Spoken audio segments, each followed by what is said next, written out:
Hey, what's up, everybody? Corey here again today. We're gonna go over a little news story this morning that intrigues me. I say a news story. It's been an issue lately that I think we should touch on, and that is the practice of flipping gear.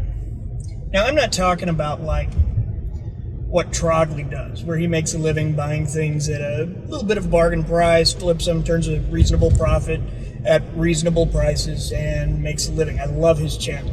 But what we are going to talk about is what happened with the Bliss Factory. The Bliss Factory is a Fuzz Factory style pedal. It's a collaboration between Chase Bliss Audio and ZVEX. The pedal launched early last week.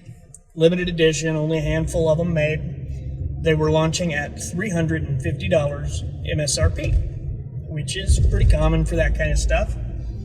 However, they sell out almost immediately, which is also very common. However, virtually all of them went on to eBay and Reverb for double to even triple or more the original MSRP. So instead of this limited edition pedal going into the hands of people who are fans of Chase Bliss and ZVEX or the old Fuzz Factory and want something that's kind of limited, instead it's going to opportunists. Now, some of this is just the nature of capitalism. It is what it is. There are good safeguards that can be put into place to prevent things like this to an extent, but you're never going to stop it. It is what it is.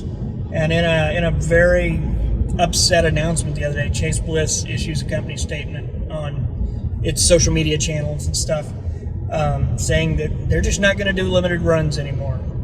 The idea that they can't put these out and get them into the hands of people who are excited about the pedals at a reasonable price just infuriated them, and insinuated that there is another run of them coming pretty quick. I think it'll be a different color scheme because this was, guaranteed to be a limited thing.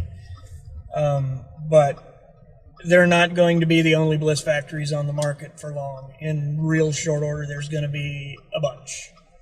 And the truth is, I don't blame them for taking this step. I feel like I know what it's like to be disgusted about this stuff. And it's not just guitar gear. Sneakers. Look at the sneaker market. When Yeezys became a thing and high-end limited Jordans, things like that, there was an entire industry built out of people who are flipping $300 shoes for $1,500 day and night, all day, nonstop, and they can sell them as fast as they can get their hands on them. So flipping is a thing, and it's going to be. However, there are hundreds of websites devoted to this as far as how to do it, what products to look for, things like that. And there's nothing you do to stop it, but I do think there are things you can do to curb it. Things have happened with tickets that kind of changed some of that, but it's still a major issue with tickets. Even this week, another good example. I forgot all about this. The new Xbox and the PlayStation 5 come out, and they list it, I think it's $499.99. It could be wrong on that, don't hold me to it. But they are steadily going for $1,000 plus. I've seen listings, I've got a screenshot of one I'll show you even, for like $32,000 for a PlayStation 5. Think of that, $32,000. Now that is not the norm. There are always people who will throw one out there at a ridiculous price so that when a guy comes along who has the money and just doesn't want to wait, they'll just throw it. But for the most part, they're $1,000 to $1,500, or they'll fly at those prices, is what I mean. So what does Xbox do about that? I mean, the fact is, retailers didn't really put a limit on it the way they should have. I mean, I personally know a guy who went in to buy one of each, and they had two of each, and he bought all four, sold two of them to pay for his own. I get the idea, but I hate that it makes it so much harder for average people to get their hands on the cool gear. You know, you ever tried to buy, you know, front floor tickets to a good concert? You can't. You know, I mean, a ticket that's $500 from the Rolling Stones will be $6,000 scalped. World Series tickets, Super Bowl tickets. These are all examples of that kind of flipping, and I mean, it's ostensibly legal, which is fine, but I feel like it kind of crosses a path of moral. I mean, when you're taking, if this was gas or food, people would have a stroke, and I mean, it's not. So, mind you, you know, these aren't necessities. These are things that people just want. They're entertainment pieces, and that's, you know, kind of the nature of it.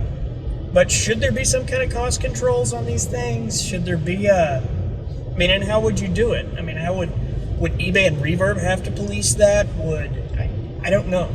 I don't know, and I don't know that there's a way you can police it other than putting a 1 per household limit on things, like, you know, register your address when you buy it, and you can't have another one for 30 days or something. I don't know. I'm just spitballing ideas here.